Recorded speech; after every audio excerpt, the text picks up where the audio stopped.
मतलब it is providing a scholarship, unemployment alliances, अगर वो दे रही है तो एक तरफा दे रही है, इसके बदले में क्या कोई आपको इन सर्विस प्रोडक्टिव सर्विस दे रही है हाउस होल्ड? नहीं।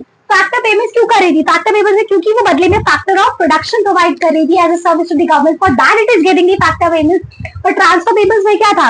It is not providing any productive services return, जिसके लिए उसको पेमेंट मिल रही है, it is just a one sided, government एक तरफा दे रही है, ठीक है। सो एक तरफा हाउस होल्ड को ट्रांसफर पेमेंट दे रही है।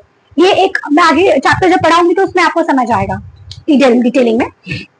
Next if I would say government sector की जब मैं बात करूं तो यहाँ पे गवर्नमेंट दूसरा रोल क्या करती है? Provide subsidies to the firms, और फर्म्स को क्या कर रही है? सब्सिडीज दे रही है। तो पहली चीज क्या है? ट्रांसफर पेमेंट्स दे रही है and at the same time subsidy, transfer payments to the household sectors and government को सब्सिडीज दे रही है, ठीक है।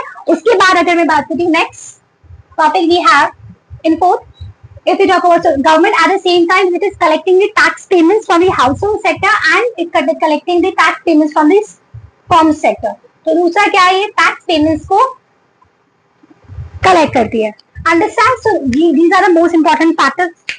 These are the most important roles which are played by the government sector. It acts as a producer and consumer, savings and borrowing, tax payments and subsidies देती है, और यहाँ पे tax payments collections from the household sectors and the firm sector से करती है, ठीक है।